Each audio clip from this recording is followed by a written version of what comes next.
accueille aujourd'hui Thomas Lévillane pour cette 9e conférence du cycle bi-hebdomadaire des Beaux-Arts. Donc on a le grand plaisir d'accueillir Thomas sur une proposition de Sylvie Favrochka, à qui je vais céder la parole très rapidement. Donc en 2 mots, donc Thomas Lévillane est un peintre né en 1980 à Paris. Il est représenté par la galerie des Filles du Calvaire. C'est un ancien pensionnaire de la Villa Médicis en 2018-19. Aquarelle de fête, fusain de manifestations, dessin érotique de webcam, peinture à l'huile de la solitude urbaine ou de la catastrophe écologique, Thomas Lévillane aborde d'une manière classique les sujets les plus divers et les plus contemporains. Je vais céder la parole à Sylvie.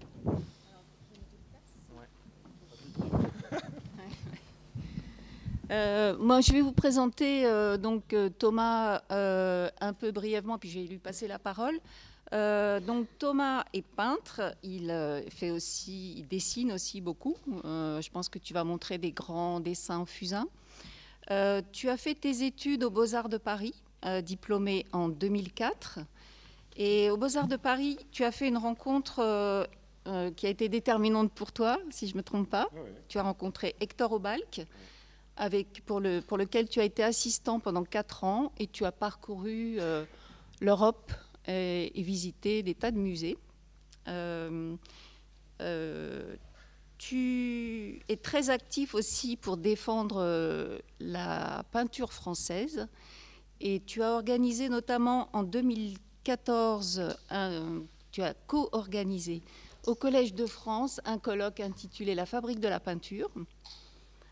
Tu es aussi commissaire d'exposition et notamment tu as organisé une exposition l'année dernière avec 50 peintres français intitulée Les Apparences à Perpignan, dans un très grand lieu qui s'appelle À 100 mètres du centre du monde. Et à la suite de ça, tu fais depuis, je crois, 36 séances, 36 fois, 1 heure d'interview tous les dimanches sur Twitch, où tu interviewes pendant 1 heure un peintre à 18h en direct. Et vous pouvez revisionner aussi cela sur YouTube, Les Apparences, voilà, ouais, sur la chaîne YouTube Les Apparences. Après, tu as aussi d'autres activités de critique. Tu écris dans Citizen K, entre autres. Voilà, je crois que je vais te laisser la parole parce que tu as beaucoup de choses à dire.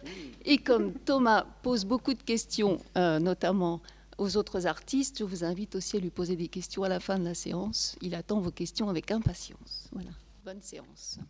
Eh ben, bonjour à tous. Merci Sylvie de cette invitation. Merci à l'école. Merci.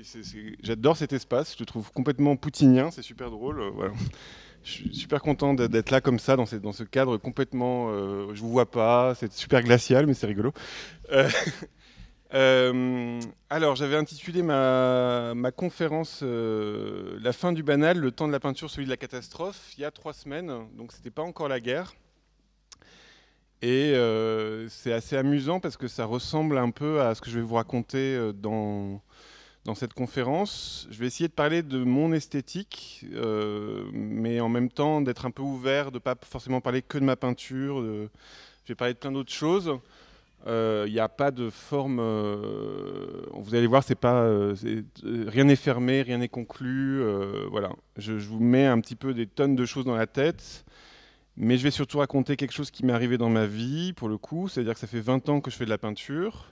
Et j'étais parti dans une voie, et puis en fait cette voie change un peu au fur et à mesure. Et voilà, donc je vais vous montrer comment ça se passe, comment on peut être abîmé par le monde. Voilà. On peut avoir une logique de peinture et être abîmé après par le monde. Évidemment, je vais vous montrer plein d'images. Je vais faire une transition ratée à un moment donné dans la conférence. Et à un moment donné, je vais projeter du Spider-Man. Voilà, il y a des choses un peu de cul des fois. Enfin voilà, je vais vous montrer plein de trucs différents. Et je voudrais commencer avec un tableau. C'est un tableau qui est en ce moment à Kiev, au Musée national d'art de Kiev. Vous allez comprendre pourquoi. Je l'ai vu il y a 2 ans. Vous allez voir un tableau, vous allez comprendre pourquoi j'étais allé à Kiev.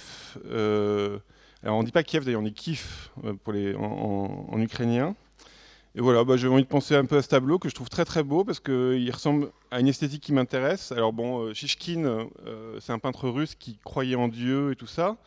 Mais il y a quelque chose que j'aime beaucoup, beaucoup dans ce tableau, c'est le fait qu'il peint vraiment rien. C'est-à-dire que c'est un arbre dans une vallée, mais il le peint avec une grande intensité. Donc ça peut être les nuages, les petites herbes folles au premier plan, le grand arbre évidemment qui est plus spectaculaire, avec des jeux de lumière entre les ombres et la lumière sur le tronc. Enfin voilà, il y a quelque chose qui m'a beaucoup ému dans ce tableau, surtout ce rapport entre l'infiniment petit, pauvre, pas intéressant des petites herbes et l'infiniment majestueux qu'on voit. On voit d'abord ça, quoi. Voilà, on a envie de voir ça d'abord, qui est cet arbre. Je vais faire un truc très prétentieux.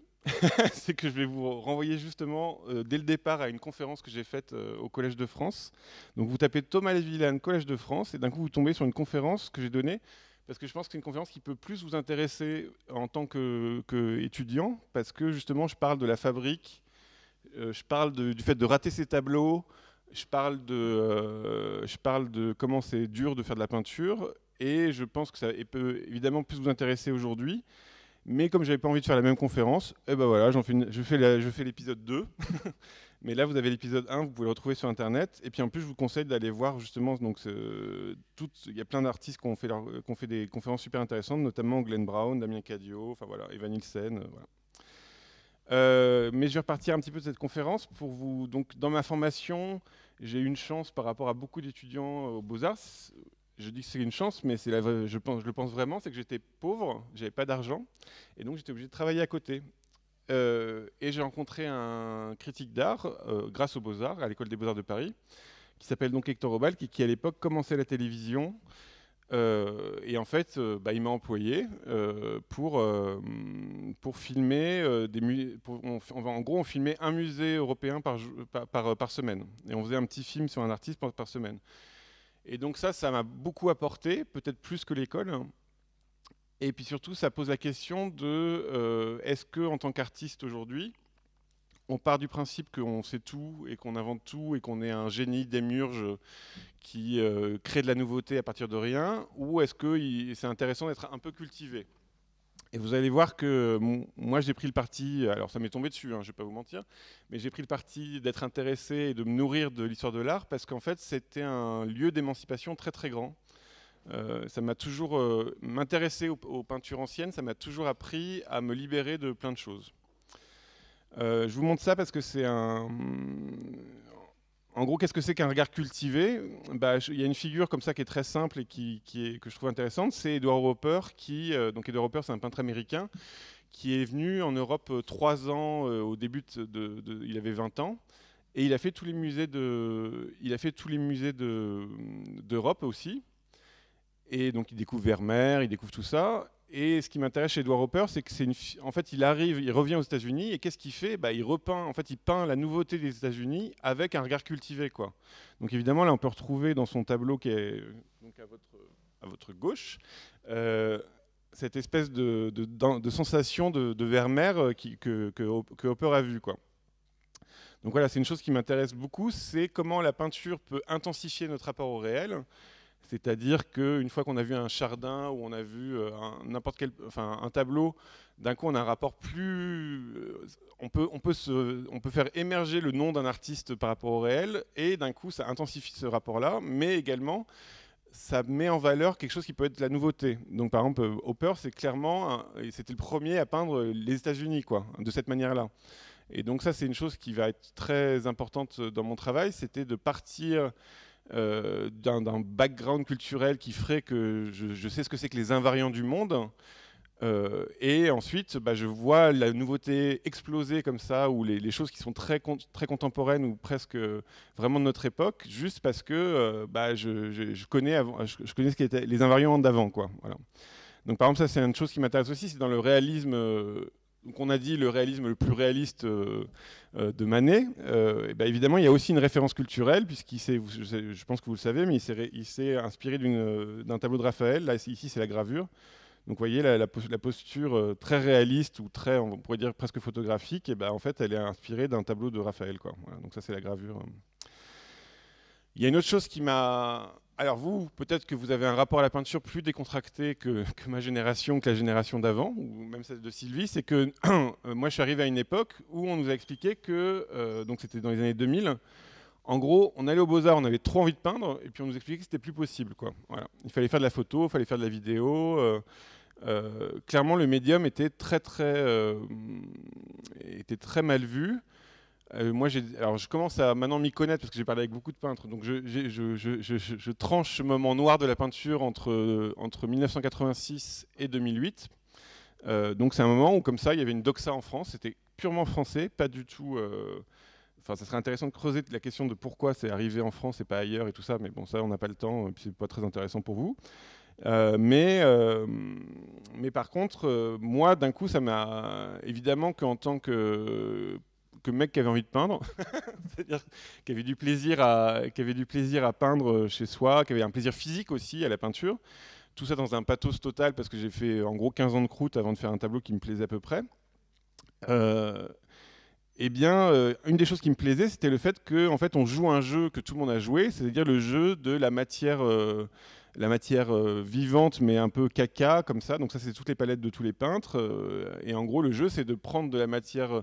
En gros, de jouer au jeu du réel avec les objets du réel. C'est-à-dire, on prend de la merde et on en fait, ou du caca et on en fait une surface peinte qui joue des apparences. C'est-à-dire que c'est une matière. Enfin, moi, j'appelle ça la matière qui rêve. C'est-à-dire qu'elle se transforme. On arrive à la faire jouer quelque chose, quoi. Voilà. Et ce principe d'incarnation, je trouve très pertinent même aujourd'hui. Alors, j'aurais pas le temps de le creuser beaucoup, mais en gros, je trouve ça intéressant qu'il y ait des pulsions comme ça de peinture dans un monde où il y a 100 millions d'images par jour sur Instagram, et que d'un coup, des gens aient des pulsions de peindre et de faire des images. Alors, c'est un critique d'art qui s'appelle Alain Berland qui parle d'images patientes. Je trouve ça intéressant. Là, je vous montre un tableau que j'aime beaucoup, un peu misogyne, on va pas se mentir, d'un peintre qui s'appelle Anders Zorn, qui en fait a une technique où il fait des tableaux avec 4 couleurs, donc il en est assez fier, donc du noir, du rouge, de l'ocre jaune et du blanc. Et en fait, tout le tableau est fabriqué avec ces mélanges-là, quoi. Donc voilà, il est très fier de nous montrer. Bon, là, les reproductions sont pas terribles, mais c'est un très beau tableau. Et encore une fois, on retrouve la même histoire avec, ça c'est François Boucher, avec le petit pathos du peintre en train de suer à faire un paysage. Voilà. Il y a un autre truc qui m'intéresse dans la peinture, c'est l'exécution. C'est-à-dire que, et c'est une chose qui est très peu étudiée finalement en histoire de l'art, c'est le fait que il faut le faire, quoi. C'est un objet, et c'est un peu cruel de le faire, et donc on peut complètement le rater. C'est-à-dire qu'il n'y a pas que le sujet dans l'image. Donc là, par exemple, j'ai pris un site qui s'appelle China Oil Painting Gallery, et ils font des copies de Bacchus qui proposent à un prix pas très cher. Et on voit bien que c'est pas la même chose, quoi. Voilà. Alors, il y a tout, mais il n'y a rien. Il n'y a pas le truc. Voilà. Et donc ça, c'est quand même intéressant, parce que ça veut dire que vraiment, enfin, je dis que c'est intéressant, mais la surface, la qualité de matière de la peinture, c'est vraiment un enjeu très important. Donc évidemment, il faut voir les tableaux en vrai, quoi. Parce que là, évidemment, là, vous voyez une reproduction, donc ça n'a pas beaucoup de plaisir. L'autre chose qui m'intéresse, c'est qu'on arrive aujourd'hui à un moment où la photo a 200 ans et qu'on peut la manipuler dans tous les sens, on peut faire du Photoshop, ce qui est très rapide, hein. C'est-à-dire que en fait, vous êtes né là-dedans, mais moi je suis pas né là-dedans. Par exemple, on pouvait faire des manipulations d'images, mais là c'est particulier. On arrive à un niveau de Photoshop où on peut déformer un corps dans tous les sens et finalement avoir le même rapport au beau idéal. Donc là c'est Ingres en haut, l'odalisque de Ingres, et en bas ils sont en train de refaire une dame à un modèle féminin de magazine. Et c'est quand même intéressant de se dire que, moi ça m'intéresse de me dire qu'il n'y a pas un magazine féminin qui n'est pas en fait de la peinture, hein. C'est-à-dire que c'est que des corps idéalisés, c'est que des corps retouchés, ils n'ont pas de pores de peau, ils n'ont pas de... Voilà, donc en gros, le Photoshop amène une esthétique qui fait que en fait, les photographes font de la peinture aujourd'hui, pour moi. C'est-à-dire qu'il y a juste ce petit écart de matière, mais il y a quand même cet enjeu on peut tout modifier. Donc on sait que chaque image, il n'y a pas d'image juste, quoi. Voilà, que chaque image est travaillée. Donc ça, je vous donne un exemple qui m'a fait éclater de rire quand je l'ai vu dans un magazine, c'est le fait que Isabelle Huppert se plaint que dans le cinéma, la misogynie était partout. mais on peut peut-être considérer que la misogynie est d'abord dans l'image d'elle-même, puisque évidemment elle n'a aucune ride à 70 ans, ce qui est quand même problématique aussi sur le rapport que les gens entretiennent avec leur corps. Voilà, c'est la société qu'on s'autorise. Alors là, je voulais parler d'un truc un peu plus sombre, voilà, je sais pas, parce que c'est aussi l'ambiance du moment. C'est le fait que donc ça c'est à peu près on va dire des origines de la peinture figurative. Donc je pense que vous connaissez, c'est les peintures du Fayoum. Donc c'était des gens c'était dans l'Égypte un peu ancienne. Les gens posaient en fait pour leur cercueil. C'est-à-dire qu'on mettait on leur faisait des portraits d'eux à la cire chaude, voilà, et après on mettait leur tête comme ça sur le sarcophage, et en fait on passait un peu de temps avec ce sarcophage dans la maison pour avoir leur présence comme ça. Mais ce qui est très beau dans ces portraits, c'est que d'une part ils sont figuratifs, assez figuratifs pour voir des personnalités derrière les visages, mais en plus c'était des gens qui posaient pour la mort, quoi. Et ça, ce rapport de la peinture à essayer de figer du frais, ou à essayer de figer le tragique, ou à essayer de s'accrocher comme ça au monde par la figuration, c'est une chose qui m'intéresse beaucoup. Par exemple, en ce moment, moi je vois plein d'images d'Ukraine, et en fait, on est très très près des images de peinture. Donc là, j'ai pris le thème du massacre des innocents, c'est un thème biblique. Donc évidemment, en gros, c'est un invariant humain que des femmes et des enfants se fassent taper dessus par des hommes. Mais voilà, donc là, vous avez plein de peintres différents. Ça, c'est Guido Reni. En gros, c'est des figures qu'en fait existent déjà. Et ça, c'est une chose qui me plaît beaucoup dans la culture en général, c'est le fait de se dire qu'on est plus vieux que les anciens, en fait. On est plus vieux que Nicolas Poussin, on est plus vieux que Guido Reni, on est plus vieux que tous ces gens-là, puisque en fait, on est nourri par tout ce qui s'est passé avant nous, quoi. Et la question, c'est de justement, voilà, moi je suis attaché à cette continuité. Donc dans ce sens-là, on peut dire que je peux être qualifié de traditionnaliste, ça me dérange pas du tout, parce que je crois à la tradition de la peinture. Et je crois même que c'est un objet social moins violent que, par exemple, les installations d'art contemporain, parce qu'aujourd'hui, tout le monde en France sait ce que c'est qu'une peinture, sait comment ça se pratique, et finalement, c'est plutôt accessible, en fait. Voilà. Donc là, j'ai organisé une exposition à un centre d'art cet été à Perpignan, et ben en fait, finalement, il y a eu beaucoup plus de monde que d'habitude, parce que les gens savaient, quoi. Les gens connaissaient, avaient moins peur. C'était la peinture figurative aussi, il faut dire. Voilà, alors je vais vous mettre une petite citation d'une chose, voilà, c'est une ouverture pour vous, peut-être que ça peut vous intéresser, c'est une poésie de Baudelaire, ou de Delacroix, n'importe quoi, une poésie de Baudelaire qui s'appelle Les Phares, que je trouve très belle, alors un peu romantisme noir, on va pas se mentir, où en gros il essaie de montrer, de parler de chaque peintre, donc il fait une strophe par chaque peintre, donc c'est Rubens, Léonard de Vinci, Rembrandt et tout ça. Moi, ce qui m'intéresse le plus, c'est les derniers morceaux de la poésie, donc ça vous pouvez retrouver sur Google, hein. Vous mettez Baudelaire, Les Phares, vous tombez dessus, c'est assez mignon. Ce qui m'intéresse, c'est le fait que Baudelaire relie tous ses peintres par une chose qui serait l'ardent sanglot. Voilà. Et alors maintenant que je pratique beaucoup de peintres, je dois dire que j'ai l'impression que c'est le point commun de tous ces gens-là, c'est des gens blessés. Il y a quelque chose de l'ordre de l'angoisse existentielle, et de travailler dans l'atelier, donc dans quelque chose de très enfermé, comme ça, de très matriciel, à travailler son ardent sanglot, quoi. Voilà. Et qu'est-ce que ça serait que cet ardent sanglot ? C'est quelque chose de l'ordre du tragique, du rapport au réel, c'est-à-dire la mort, hein, voilà, on va pas se mentir. Et donc là, j'arrive à mon deuxième, la deuxième personne qui m'a aidé dans ma vie, qui a été importante. Il y a plein de gens qui m'ont aidé, mais il y a plein de gens qui ont été importants. Et j'ai eu la chance, quand j'étais aux Beaux-Arts, de découvrir la philosophie d'un philosophe qui était contemporain, qui était vivant, qui s'appelait Clément Rosset. Donc ça, c'est tous ces livres. Hein, voilà. Donc moi, je suis comme tous les gens en école d'art, c'est-à-dire qu'on apprend à apprendre tout seul, et donc on est très autodidacte.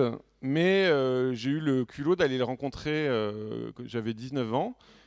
Parce que en fait, c'est quelqu'un qui écrivait sur la joie de vivre, sur le bonheur et tout ça. Puis il a écrit un livre sur sa dépression, et ça m'a complètement déprimé, alors que moi-même j'allais pas très fort. Hein. Et ça m'a complètement déprimé qu'il puisse s'offrir comme ça un livre sur la dépression.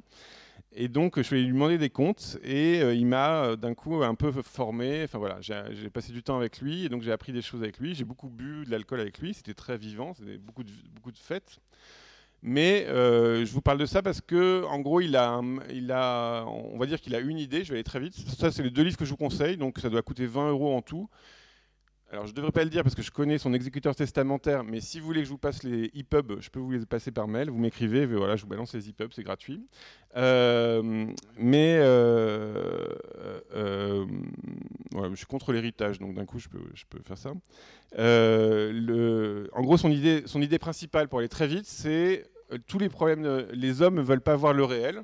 Donc le réel, c'est une chose qu'on ne maîtrise pas, qu'on ne peut pas tenir comme ça par tous les bouts, parce qu'en fait, le réel n'a pas de double. C'est-à-dire le réel, c'est le réel. A égale A. On ne peut pas aller en dehors de ça, donc on est dedans.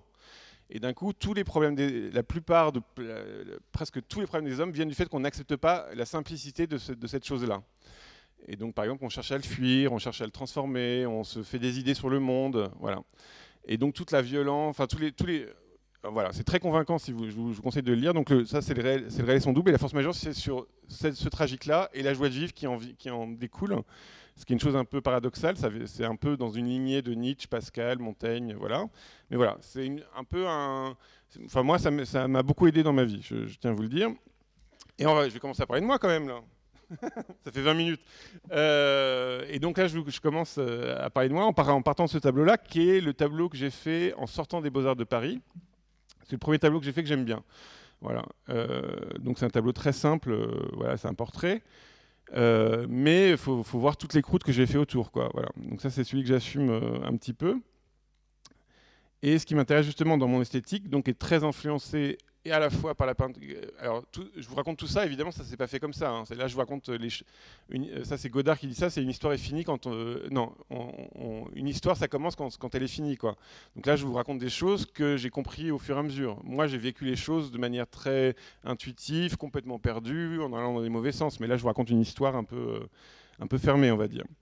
Et donc ça, c'est le premier tableau que j'ai fait que j'aime beaucoup, que j'aime bien, où c'est justement ce rapport au réel très comme ça, c'était une espèce d'hébétude par rapport aux choses qui serait pourquoi d'être content qu'il y ait quelque chose plutôt que rien, enfin voilà, de jouer sur la présence du monde.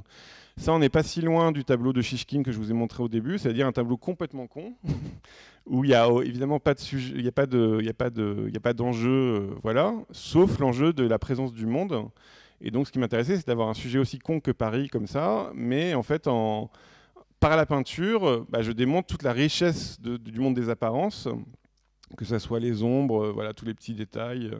Voilà. Et donc, il y a une espèce de performance picturale à montrer. Et là, on retrouve la lumière sur les arbres, alors que je ne connaissais pas Shishkin à l'époque. Hein, mais voilà. Pour vous dire que je joue le même jeu. C'est-à-dire que la référence de Shishkin, c'est l'arbre, et moi, j'avais l'arbre aussi en référence. J'insiste sur le fait que si vous regardez, il y a 6, 7, 8 ans entre les deux. Voilà. C'est pour vous dire que ça, c'est une chose je vous conseille de regarder en tant qu'étudiant les dates des artistes, parce que là, moi, j'ai 8 ans de tableaux qui n'ont pas trop marché, quoi. Voilà. Faut dire la vérité. Donc, après, il faut s'organiser pour faire des mauvais tableaux, mais c'est une autre question. Et l'autre question dans ma peinture, c'est le fait que ce qui m'intéressait, c'était le réel en général. Et donc, je pouvais avoir une espèce d'ampleur de sujet très large. C'est-à-dire que je ne cherchais pas un sujet. Ça, c'est quelque chose qui m'a toujours pas intéressé, c'est de faire une chose dans une catégorie, dans un système. Donc, j'aimais beaucoup l'idée de faire Paris, la campagne. Et en fait, on tombe assez vite, en étant assez large comme ça, on tombe assez vite dans le genre, en fait. C'est-à-dire, je reviens à ma tradition, c'est-à-dire que soit on fait une nature morte, soit on fait un nu. Voilà. Soit on fait un portrait, donc voilà, ça c'est un jeune branché parisien. Voilà. Ou des animaux. Avec encore une fois cette question de. Alors ça c'est bon, les animaux, je m'autorise à les faire parce que mes galeristes n'aiment pas du tout, alors que moi j'adore faire ça. Mais voilà. Avec la question encore une fois de la modernité, parce que par exemple là, la modernité, c'est évidemment le fait que l'animal soit numéroté, calibré. Voilà. Donc ça c'est un jeune chatron, c'est un bœuf coupé. Et puis d'un coup il y a quand même il y a un téléphone qui sonne. D'un coup, il y a quand même le mystère du réel, c'est-à-dire qu'est-ce qui est plus bizarre qu'un mufle d'animal, quoi. C'est vraiment un truc chelou, quoi. Voilà. Si vous voulez un autre truc chelou, ouais. Voilà. Ou un petit âne en passant. Voilà. Et puis l'autre question qui m'intéresse, c'est donc de reprendre cette question du tragique. Et ça, c'est une chose qu'on a pu me reprocher quand j'étais en école d'art. Donc voilà, il faut savoir cultiver les choses qu'on vous reproche. C'était de toucher à des sujets plus durs. Donc ça peut être la vieillesse, là, la solitude, ou jusqu'à l'agonie. Parce que un des avantages énormes de la peinture, et là je rejoins la philosophie de Clément Rosset, c'est qu'en fait quand on peint, c'est toujours sensuel, c'est toujours agréable. C'est-à-dire qu'il y a toujours un jeu, même si c'est un sujet très dur.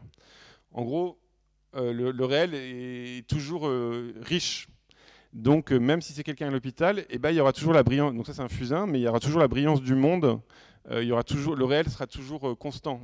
Et ça c'est une chose qui est très apaisante pour moi, c'est de se dire que quoi qu'il arrive, on est dépassé, et donc n'importe quel sujet est intéressant.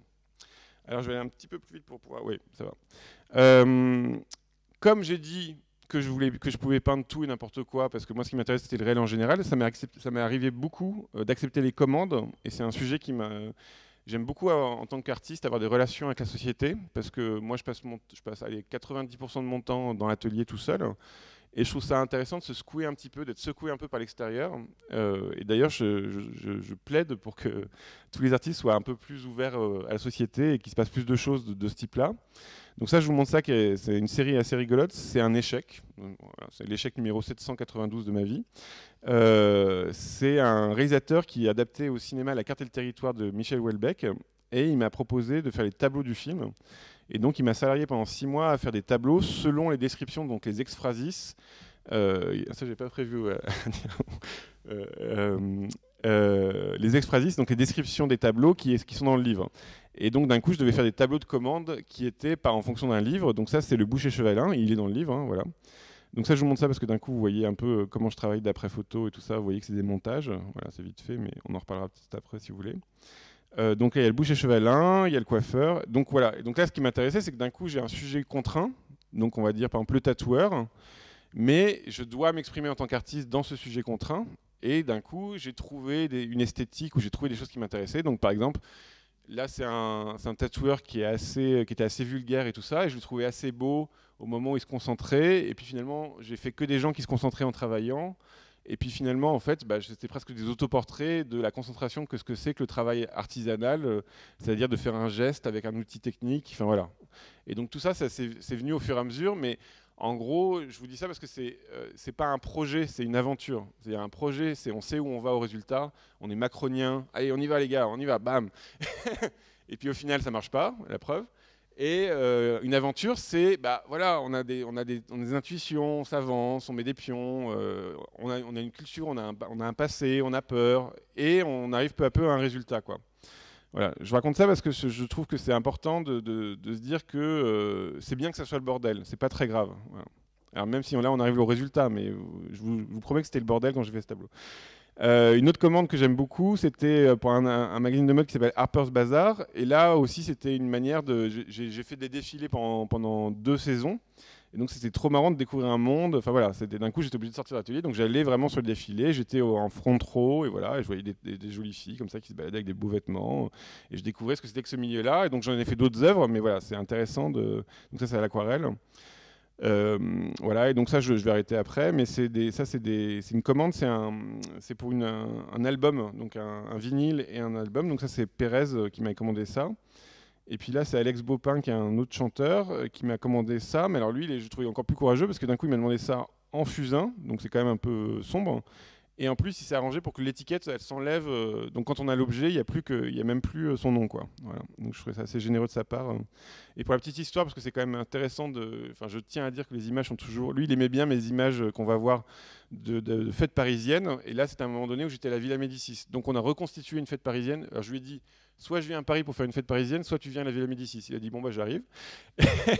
Et on a passé 2 jours ensemble à la Villa Médicis à reconstituer une fête parisienne dans mon atelier. Donc voilà, ça se passe avec des pensionnaires là. Voilà, c'était assez rigolo à faire une fausse fête, quoi. Voilà. Quand je parlais du fait que la peinture, le regard classique permettait d'avoir d'un coup de sentir des choses arriver, des choses, on va dire des innovations ou des nouvelles choses.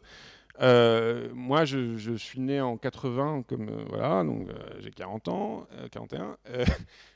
Mais une des choses que j'ai vu arriver dans ma vie, pas vous êtes né dedans, c'est les portables, même l'outil Internet, ça n'existait pas avant.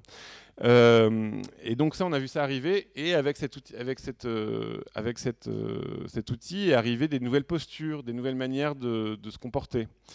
Et donc moi, ça m'a vraiment intéressé de peindre ces choses-là. Alors ce qui m'amuse aujourd'hui, c'est que j'ai peint ça il y a 10 ans, donc j'en peins moins aujourd'hui, et il y a une génération de peintres qui ont la trentaine aujourd'hui, qui peignent beaucoup plus de choses comme ça, et qui ont plein de succès avec ces tableaux-là. Moi je dois dire qu'à l'époque, en 2009, ou 2010, c'était pas le gros succès, hein, je vais pas vous mentir. Mais voilà, j'ai le petit truc de me dire, bon bah voilà, allez, je l'ai fait un petit peu avant tout le monde, c'est pas grave. Voilà. Et donc là, je suis parti de...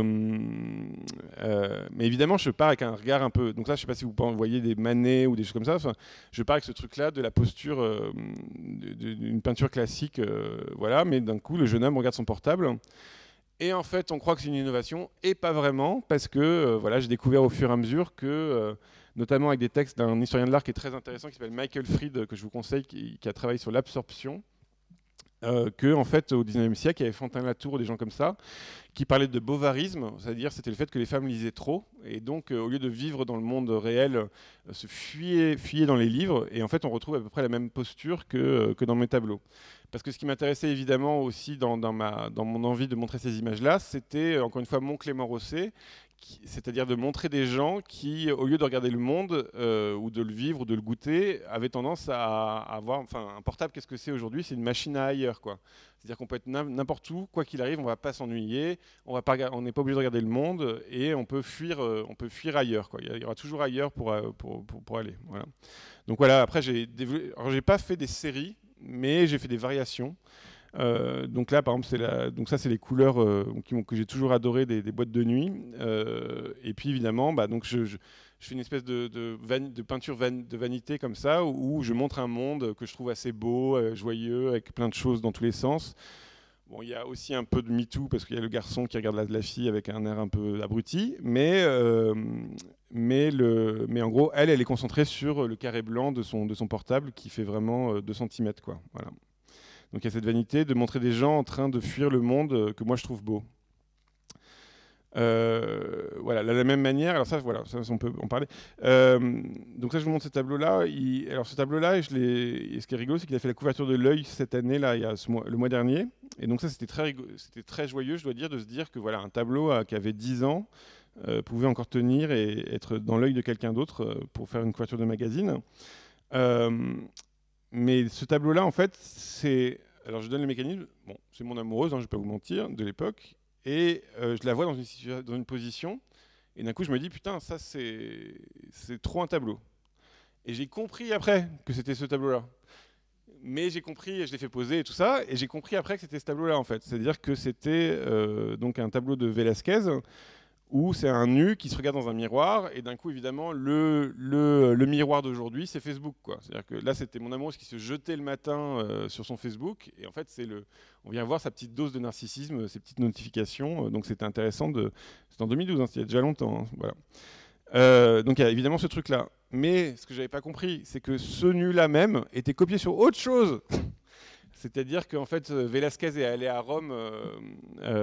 Velázquez est allé à Rome sous les conseils de Rubens, c'est quand même mignon, alors qu'il était à Madrid. Et d'un coup, il voit cette sculpture d'un hermaphrodite endormi.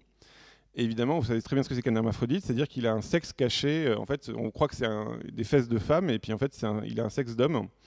Et c'est quand même intéressant parce que en fait, c'est presque un truc plastique, mais elle a un secret, cette Vénus, quoi. Et maintenant, on sait, on va pas dire qu'elle a un sexe, mais il y a quand même ce jeu, voilà. Il a ce jeu de faire une figure de dos qui a un secret. Voilà. Et donc, oui, Velázquez a fait faire une copie de cette sculpture. Voilà. Donc c'était important dans sa vie. Voilà. Donc là, on retrouve, bon, évidemment, toute proportion gardée, hein, parce que je suis pas Velázquez. Voilà. Je vais pas vous mentir. Mais ça m'intéresse aussi d'avoir l'humilité d'y aller, quoi. Voilà. Je sais bien que c'est pas le cas, mais c'est intéressant d'y aller. Donc autre posture qui m'intéressait, c'était encore une fois parce que encore une fois, je vois beaucoup de je vois beaucoup de tableaux anciens et tout ça. Et donc évidemment, la figure féminine dans les tableaux est toujours très compliquée. Et donc là, par exemple, c'est des trucs tout bêtes. On pourrait dire que c'est du banal, mais ça m'intéressait, encore une fois, de montrer une femme en train de travailler pendant que l'homme est comme une odalisque qui est en train de glander, voilà, dans un appartement trop petit parisien où tout le monde est entassé. Et pareil, ça m'amusait aussi de mettre une trace d'enfant là où il n'y a pas d'enfant. C'est-à-dire qu'il y a, vous voyez, les coins pour pas se cogner, il y a les jouets Ikea là. Parce qu'en fait, c'est une nouvelle tradition, on va dire, une nouvelle manière de vivre qui est donc l'enfant une semaine sur deux ou le week-end, voilà. Et donc d'avoir des traces comme ça dans une vie, je trouve ça intéressant. On va finir avec, non, on va pas finir d'ailleurs, je dis des conneries. Ça, c'est un des tableaux qui est un peu arrivé à l'aboutissement de cette ambiance-là. C'était donc un grand tableau opératique de nature. Voilà, donc ça m'amusait de vraiment montrer, donc c'est les Cévennes, montrer le. Alors le paysage n'existe pas en fait, hein, je l'ai reconstitué à partir de photos, mais c'est un paysage inventé. Mais voilà, donc vous voyez, le monde est beau, il y a une belle lumière et tout ça. Puis au milieu, il y a un petit bonhomme qu'on a absolument rien à foutre et qui est dans son portable en train sur Grindr ou Tinder, on ne sait pas, mais voilà. Il pense à autre chose. Et ça, c'est une chose qui m'intéresse de plus en plus, c'est d'avoir. J'aime pas la narration en peinture, c'est-à-dire une narration, c'est-à-dire quelque chose qui raconterait une histoire. Voilà, je vais pas raconter les massacres des innocents ou des choses comme ça, mais par contre, ça m'intéresse d'avoir une narration plastique, c'est-à-dire que le tableau, de loin, de près, de plus près encore, il est une histoire, quoi. Voilà, qu'il y ait quelque chose qui se passe plastiquement. Et donc là, par exemple, le petit bonhomme, j'avais vraiment pensé au départ qu'il n'était pas au niveau des yeux, qu'il n'était même pas au niveau du torse du spectateur, mais vraiment un petit peu trop bas. Et donc, il faut se pencher pour le voir, quoi. Voilà. C'est pas le truc. Et ça, c'est un truc. Alors, encore une fois, on fait les tableaux, on ne sait pas trop pourquoi on les fait. Et donc ça, ce tableau-là, je l'ai fait parce que ce qui m'intéressait, c'était encore une fois de montrer un tableau bête, en se disant, bah voilà, c'est un immeuble bête, et en fait, il se passe plein de choses, et d'un coup, par la peinture, je me sacrifie mon temps, je me brûle mon temps à le faire, et d'un coup, je montre que le monde est incroyablement varié et tout ça. Mais d'une part, ce tableau-là, il a pris pour moi une importance assez grande après les confinements, parce que d'un coup, je me suis rendu compte que c'était aussi quelqu'un enfermé chez elle, voilà, et qu'il y avait quelque chose qui était lié à ces choses-là. Mais je me suis rendu compte aussi que pourquoi j'avais une impression comme ça que cette femme allait se jeter pourquoi cette femme allait se jeter par le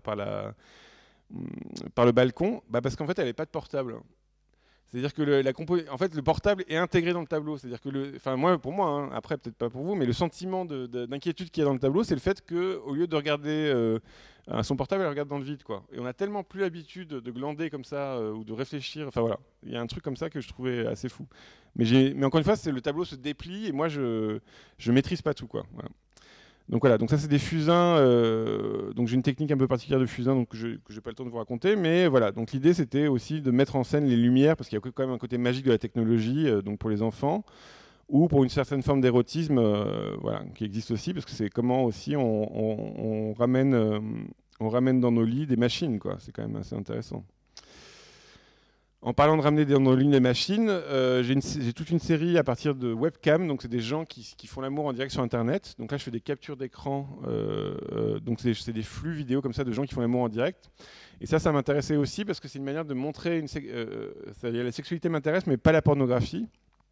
Je pense que c'est un impensé, encore une fois, de nos sociétés, la pornographie, c'est-à-dire qu'on ne croit pas assez aux images et au pouvoir des images, et que par exemple, on ne peut pas parler de rapport homme-femme équilibré si on met dans la tête d'enfants des sites porno à 11-12 ans comme aujourd'hui, quoi. Et donc c'est vraiment un impensé, c'est-à-dire qu'on n'a pas envie d'avoir d'interdit de la pornographie, mais en même temps c'est un impensé très fort, je pense, de comment on se représente la sexualité, quoi. Et donc j'avais pas envie de laisser la sexualité à la pornographie, et donc j'avais envie de montrer des sexualités un peu bizarres. Voilà, elle est trop jeune clairement pour faire ce truc parce qu'elle a encore un poster Harry Potter, enfin bon voilà. Des sexualités vraiment bizarres, avec des variations comme ça, et montrer un peu ce que ça peut être, ce qui peut être rigolo, triste, beaucoup plus tendre, complètement banal. Voilà, là elle met vraiment le slip dans la main du monsieur sans aucun, voilà. Et c'était une manière pour moi de faire des images qui étaient autre chose que cette pornographie, tout en montrant une sexualité, quoi. Voilà. Bon, je pourrais creuser la question, mais je vais aller plus vite parce que je voudrais arriver à mon point. Et ça, c'est la dernière série que j'ai faite à propos du rapport entre les hommes et les images. C'était assez bizarre, c'est que c'était le 3e confinement, donc là j'en avais marre. Comme tout le monde, hein, mais on en avait marre tous. Et donc je me suis dit, bon, bah, je vais vraiment en faire quelque chose, parce que là, on arrête de rigoler, quoi. Et donc, j'ai fait une série de portraits. Donc, en fait, j'appelais les gens au hasard. Je les prévenais pas. Et je les appelais sur Skype. Donc, c'est des proches. Donc, on n'avait pas le droit de voir, évidemment. Et d'un coup, je leur demandais de se mettre dans le noir et d'être éclairés juste par la lumière de l'ordinateur. Et donc, d'un coup, c'est le moment où, en fait, les gens ont été mangés par l'ordinateur pour moi. C'est-à-dire que d'un coup, ils sont vraiment mangés dans l'image. Ils sont devenus des images, quoi. Voilà, on a été mangés. Et donc on a joué avec l'ordinateur et tout ça, puis finalement on a été mangé. Et donc voilà, et je l'ai gardé aussi dans une. Alors j'ai essayé de retrouver quelque chose de l'ordre de quelque chose de très humain. J'ai essayé de tenir l'émotion qu'ils avaient dans le moment, quoi. Ça c'est Niels que vous avez vu au début. Voilà, il a vieilli entre temps. Donc de trouver l'émotion qu'ils ont l'émotion du moment, et aussi de trouver par la technique le grain de la qualité de connexion. Voilà.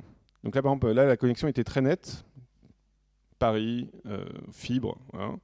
Puis des fois moins. Voilà.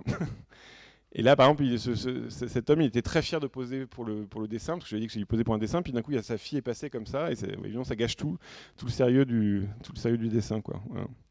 Et j'étais très étonné, parce que j'ai exposé cette série, bah voilà, bon, j'ai raté mon truc, mais j'ai exposé cette série à Drawing Now, et j'étais très étonné d'avoir... donc Drawing Now, c'est un salon du dessin contemporain à Paris, et j'étais très très étonné du fait que j'étais le seul artiste de toute l'expo.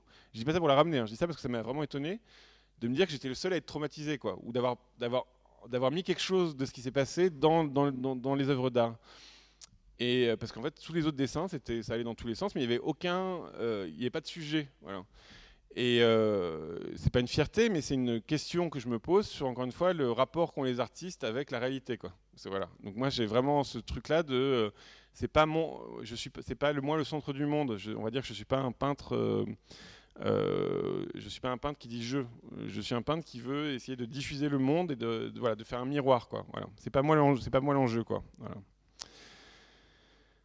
Donc je vous montre ça parce qu'évidemment c'est notre futur, ça donne envie. C'est les trucs de métaverse là, voilà. Et donc évidemment j'attends avec impatience que ça se répande partout sur le monde pour pouvoir en faire des tableaux, parce que voilà, je regarde ça avec précision. Attention, voilà, c'est ma transition ratée. J'avais prévenu. Donc ça c'est une autre série. Il faut que j'accélère vachement là, merde. C'est une autre série que j'ai faite qui est donc sur les aquarelles de fête. Donc c'est un peu sur le regard. Donc ça c'est aussi influencé. Alors je me suis rendu compte après que c'était influencé par Clément Rosset, mais c'est en gros un peu sur le regard alcoolique. Voilà. Donc quand on est alcoolisé, je sais pas si vous avez remarqué, mais on fait plus de hiérarchie entre les choses. C'est-à-dire que tout se vaut. Et donc là j'ai fait des petites aquarelles de fête. Donc je suis dans des fêtes, je suis complètement bourré, je prends des photos au hasard et d'un coup j'en fais des aquarelles après. Donc ça prend beaucoup de temps. Ça peut être 70 heures par aquarelle. Et donc là, j'ai essayé de faire des variations, encore une fois, pas des séries, donc c'est jamais la même chose. Et en même temps, de montrer cette espèce de carnaval qu'est le monde des apparences, c'est-à-dire que c'est le gros bordel. Voilà, donc là, par exemple, c'est une boîte de nuit avec tous les petits trucs qui brillent dans tous les sens. Et en même temps, il y a un côté, on va dire, Bacchus, bachique, à renverser le monde comme ça pour mieux le voir, en fait. Parce qu'évidemment, d'un coup, je fais moins attention au visage et plus au monde, aux textures, au textile. Et donc, on voit que le monde est riche, quoi. Voilà. Et évidemment, ça ressemble à ça. Il y a beaucoup de gens qui ont été marqués par cette série, qui m'envoient des photos en me disant « Ah, je suis dans ton aquarelle » ou des trucs comme ça. Parce que ça, voilà. J'avais trouvé une bonne esthétique avec ce truc-là, quoi. Bon, j'avoue que là, je vieillis, que j'en suis à 94 aquarelles, et que... donc là, je vous montre ça, parce que... Ah oui, ça, c'est un peu intéressant, les études. J'étais amoureux d'une fille qui adorait les cornichons. Et pour moi, c'était très, très important de faire des très beaux cornichons. Voilà. Je vous raconte ça parce que c'est un truc auquel on ne pense pas, mais ça c'est un peintre qui s'appelle François Boiron qui dit ça, il dit il faut se faire saliver pour peindre. Et donc moi j'adore avoir des enjeux comme ça qui ont l'air très, très intimes et tout ça, mais c'est des enjeux à bien travailler en fait, quoi. Voilà. Donc il faut trouver de l'envie à n'importe quel objet, quoi. Là par exemple j'étais très content de faire des fumées tues parce que c'était la fin des paquets de clopes, normaux, enfin les paquets de clopes où on voyait la marque, quoi. Voilà. Donc c'était presque, je savais déjà que c'était un monde qui disparaissait, quoi. Voilà, voilà, j'arrive. Voilà. Donc c'est une espèce de... Voilà, je vais assez vite. Ça, je vous montre ça parce que encore une fois, l'enjeu, c'est d'arriver à être dans l'atelier 90% du temps et sortir de l'atelier. Et j'ai travaillé dans le milieu du cinéma, j'ai écrit des films, j'ai réalisé un film. Et ça m'a beaucoup décontracté de l'accrochage. C'est-à-dire, d'un coup, je me suis rendu compte que faire des décors de cinéma, c'est pas si compliqué que ça coûte pas si cher. Et donc là, par exemple, c'est une exposition que j'ai faite à Drawing Now, là. Et ça, c'était à Ferney-Branca, donc c'est en Alsace. Et donc là, ils me disent, faire une expo de fête, d'aquarelle de fête, en février, en Alsace. Je me suis dit, bon, bah, faut mettre un peu d'énergie. Et donc le sol était noir en plus. Et donc, j'ai créé cette scénographie, là, comme ça, très, très joyeuse. Voilà, c'était assez chouette. Sachant que j'étais d'autant plus décontracté à faire cette scénographie que j'ai pas vu l'expo en vrai, parce que moi j'étais au Canada à ce moment-là, donc j'ai pas vu le résultat. Voilà. Mais d'un coup on est courageux, on sait pas pourquoi. Voilà. L'autre truc qui m'intéresse dans la fête, c'était que c'était, alors encore une fois, parce qu'on est très questionné quand on faisait de la peinture à cette époque-là, c'était le fait que la fête c'était une tradition qu'on acceptait. C'est-à-dire qu'il y a très peu de traditions aujourd'hui.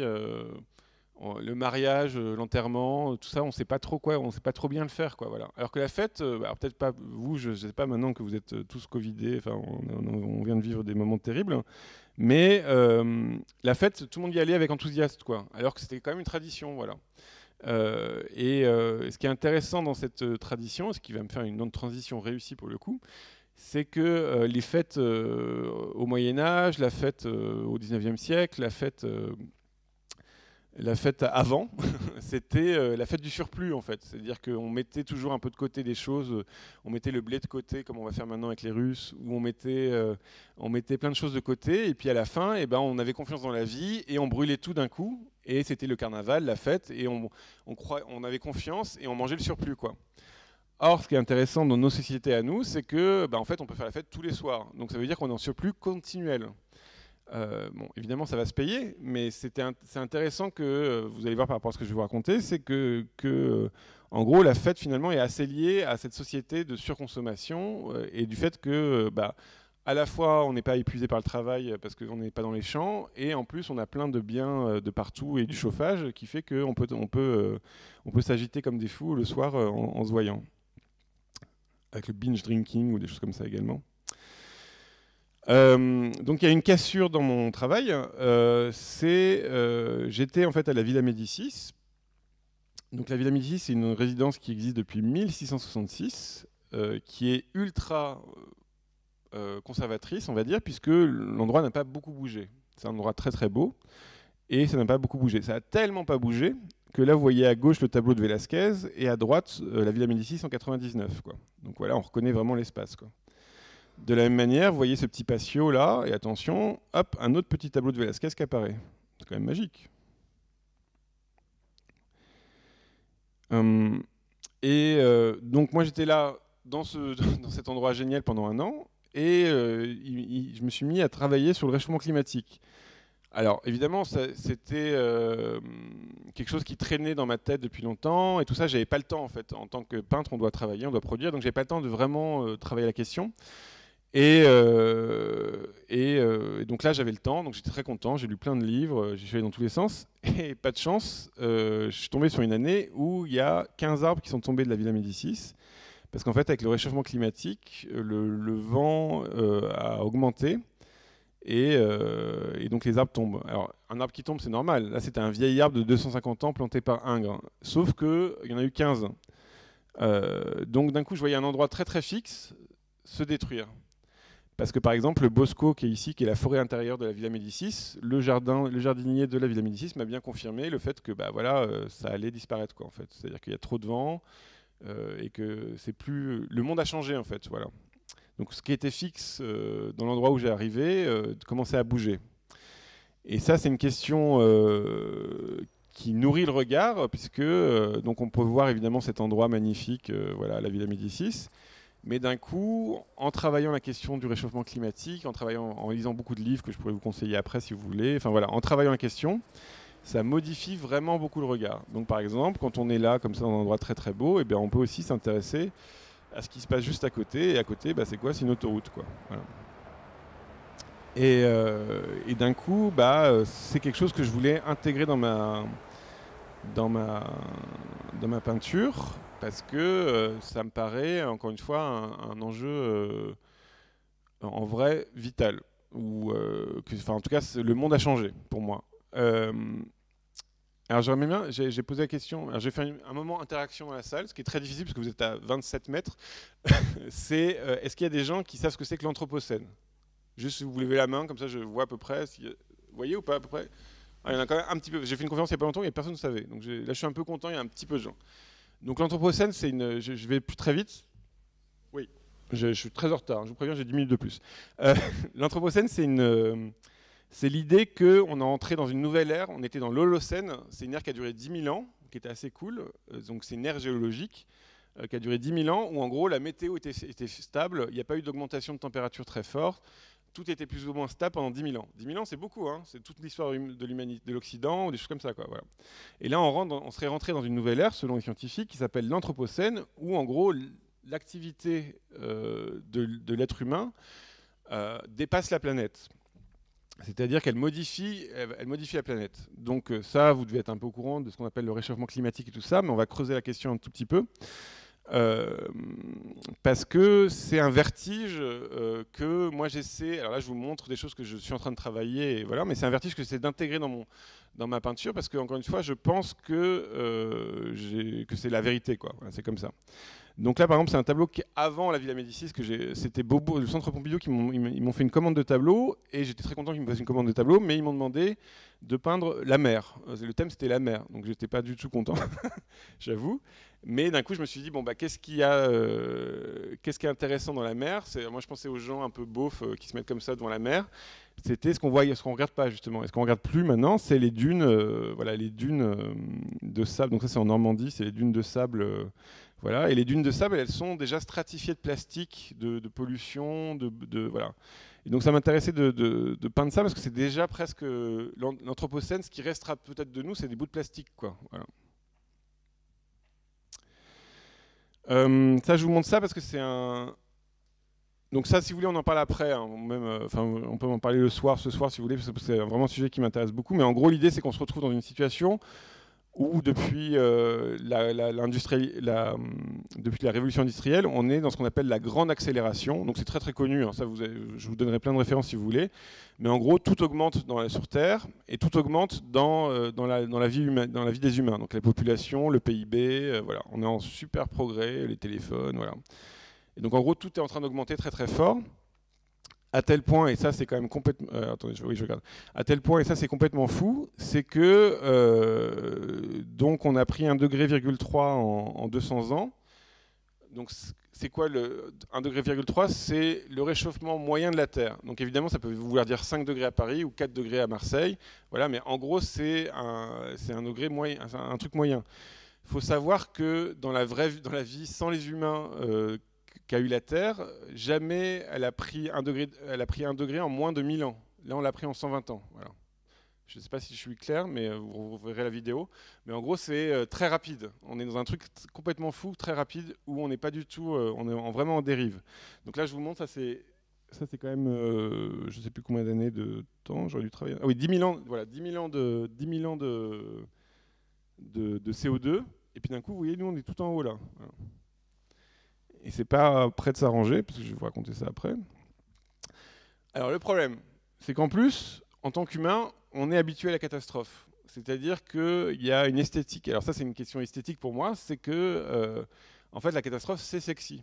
Parce que c'est dans nos racines alors occidentales. Hein, encore une fois, là, je parle de l'Occident. Mais il y a la tradition des peintres romantiques, du sublime selon Burke, qui fait que le monde qui s'effondre et qui nous dépasse alors qu'on est protégé. Donc là, les petits bonhommes sont protégés. Vous voyez, ils vont pas mourir. Et nous, le spectateur, on va pas mourir. Et en fait, c'est sympa, quoi. C'est-à-dire qu'on trouve ça beau. On trouve ça tellement beau que même les super-héros d'aujourd'hui ou les films qui marchent aujourd'hui, c'est quoi en fait? C'est que des explosions et des fins du monde et on est au bord du gouffre et voilà, c'est l'enfer et tout ça. Mais comme c'est un super-héros, évidemment, il va pas mourir. Alors que ça explose dans tous les sens et que ça, c'est vraiment, on a envie de ça. Enfin, moi le premier, hein, je suis pas en train de faire de la morale, hein, j'adore ça. Et j'adore l'idée de trembler parce qu'on ne sait pas si le héros va gagner ou perdre, et puis finalement il va mourir, et puis nous on sait qu'à la fin il va gagner, quoi. Mais en fait c'est assez lié à notre rapport à la mort, c'est-à-dire qu'on met en scène cette mort et on veut pas que, mais il n'y aura pas de mort, quoi, à la fin. Or nous on est dans la vraie vie, et dans la vraie vie ça commence à ressembler à un film de super-héros. Donc là par exemple c'est en Grèce cet été, où c'est des gens, il y avait tellement d'incendies en Grèce que les gens se retrouvaient dans un bateau, mais ils pouvaient même plus trouver un endroit où accoster parce que en fait tout était en feu. Voilà. Et ce qui est très impressionnant dans cette image, je trouve, et j'hésite à en faire une peinture, j'avoue, c'est le fait que ça ressemble à un écran de cinéma. Voilà. Donc ça c'est en Grèce cet été, et c'était particulièrement troublant parce que alors moi je suis sur Instagram, je sais pas pour vous, et je suis plein de gens sur Instagram. J'adore suivre des comptes de gens très très riches et tout ça, pas pour les jalouser, mais ça m'amuse de voir leur vie. Et c'était fou de voir, il y avait et des images de Grèce en flammes et des images de gens qui allaient en Grèce pour 2 semaines, quoi, ou pour un week-end plutôt. Et donc les gens ne faisaient pas la relation entre le fait qu'ils étaient tous en train de faire des super avions, d'utiliser plein d'avions pour aller en Grèce pendant 2 jours, et le fait qu'ils étaient en train de détruire le lieu qu'ils allaient visiter, quoi. Voilà. Voilà, et donc ça c'est... alors, là on commence à y aller dans le dur, j'ai toujours un peu de mal à le dire, à l'improviser. C'est pour vous dire que en fait, moi le réchauffement climatique, ou ces choses-là, ça m'intéresse depuis très très longtemps. C'est-à-dire ça m'intéresse depuis que j'ai 18 ans, 19 ans. Et par exemple, j'avais lu un philosophe qui s'appelle Jean-Pierre Dupuy, qui a écrit un livre qui s'appelle Pour un catastrophisme éclairé. Et enfin voilà, c'est très, et ça date de 2004, je crois, ou un truc comme ça. Enfin bon, en gros, c'était quelque chose qui traînait dans ma tête depuis longtemps. La question, c'est que j'avais une différence entre savoir et croire. C'est-à-dire, je ne croyais pas en ce que je savais. J'avais plein de données. Ça m'est arrivé de draguer une fille en lui racontant la fin du monde, mais par contre, j'y croyais pas. Et là, en fait, maintenant, après la Villa Médicis, j'y ai cru, quoi. Et donc, d'un coup, il fallait changer un peu la manière de voir les choses. D'autant plus que, justement, c'est un invariant gigantesque par rapport à ce qu'on a vécu avant. C'est-à-dire que, par exemple, les saisons, ça n'existera plus. La Camargue, a priori, ça n'existera plus. C'est pas très loin de chez vous, là. C'est-à-dire que, vraiment, ça va bouger très, très fort, quoi. Et la question, après, dans la manière de représenter la peinture, en peinture, de l'esthétique, c'est est-ce qu'il faut que j'aille dans la catastrophe de type bim, boong, de type explosion, comme on peut avoir comme peur aujourd'hui avec le nucléaire, c'est-à-dire vraiment une grosse catastrophe spectaculaire, ou une chose très très lente, comme ça, qui va ramollir, où on va perdre des animaux. Je ne sais pas si vous le savez, mais il reste 29 000 lions sauvages dans le monde. C'est fou. C'est-à-dire on pourrait les peindre, on y va tous ensemble, et on va tous les peindre, on va tous faire leur portrait, quoi. Et en Afrique, dans toute l'Afrique. Voilà. Et donc c'est un long appauvrissement comme ça du monde. Donc c'est cette phrase donc cette phrase-là, je l'ai lue sans la croire, alors que maintenant je la crois. C'est une poésie de T.S. Eliot qui dit à la fin voici comment le monde vient à sa fin, aucun éclat, juste une faible plainte. Et la faible plainte, une fois qu'on en est sensible, qu'on a un petit peu ses antennes, je vous jure, c'est impressionnant. C'est-à-dire que tous les jours, on peut voir des trucs de fou. Alors. Je suis hyper en retard, mais bon, je vais faire 2 heures, hein, c'est comme ça. Vous irez manger plus tard. Un concept qui a été très important pour moi, c'est un concept d'un philosophe qui est le seul philosophe où on peut dire que c'est le mari d'eux. C'était le premier mari de Hannah Arendt, qui s'appelle Gunther Anders, qui est un élève de Heidegger, qui est un philosophe de la catastrophe. Et en fait, lui, il a un concept qui m'intéresse énormément. Alors, il parlait du fait que le monde, depuis Hiroshima, parce qu'il s'intéressait à Hiroshima, Auschwitz, la guerre du Vietnam. Dans le genre, voilà, c'était pas très gai. Mais après la bombe Hiroshima, il a écrit le fait que les hommes étaient aujourd'hui dans l'ère du délai. C'est-à-dire que, en gros, comme on était capable de notre propre destruction, eh ben, on rentrait dans une nouvelle ère métaphysique. C'est-à-dire qu'avant, on subissait le monde et tout ça, et maintenant, c'est vrai on pourrait dire que c'est un argument anthropocène. On peut détruire le monde. On est bien au courant aujourd'hui, quoi. Voilà. Et donc, il a inventé un concept qui s'appelle le supraliminaire, qui est l'idée de pourquoi on n'est pas assez sensible au fait qu'on peut s'autodétruire. Pourquoi on n'est pas assez angoissé. Et supraliminaire, ça veut dire que c'est des éléments qui sont tellement grands qu'on ne peut pas les encaisser dans notre tête. Alors, on peut pas les sentir. Et ça, pour un artiste, c'est quand même intéressant. C'est-à-dire c'est ce qui fait qu'on ne croit pas en ce qu'on sait. Donc, je vais vous donner des exemples de supraliminaires. C'est des exemples un peu hardcore, mais voilà, c'est la vérité. Hein, je ne suis pour rien. Donc ça, c'est un exemple supraliminaire hyper contemporain, parce que ça s'était passé dans le monde il y a 3 jours. Le petit carré rouge, c'est le nombre, c'est l'équivalent de tout ce qui a été utilisé pendant la guerre 39-45 comme puissance de destruction en armes. Donc c'est 5 mégatonnes de TNT. Hiroshima et Nagasaki inclus.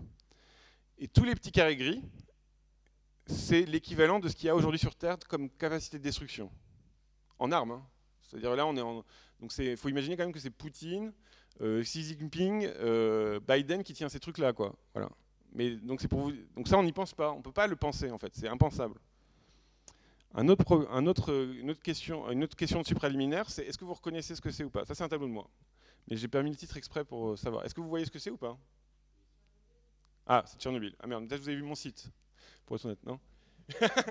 Parce que c'est un tableau où je l'ai fait et j'étais pas content parce que d'un coup, c'est un tableau qui dépendait du cartel. C'est-à-dire que les gens ne reconnaissaient pas Tchernobyl. Mais rien que le fait que les gens ne reconnaissent pas Tchernobyl, c'est quand même intéressant. Parce que ça veut dire que c'est pas dans l'imaginaire commun. Et donc ça, cette arche, je vous montre ça parce que moi ça m'intéressait parce que c'est un sujet tellement supraliminaire. Donc c'est une arche qui a été construite. C'est la plus grande arche, le plus grand bâtiment mobile du monde. C'est-à-dire, en fait, c'est Vinci et Bouygues qui ont construit ça en faisant croire que c'est ukrainien pour pas être vexant. C'est l'Europe qui a payé en faisant croire que c'était ukrainien pour pas être vexant. Ça a coûté 2 milliards d'euros.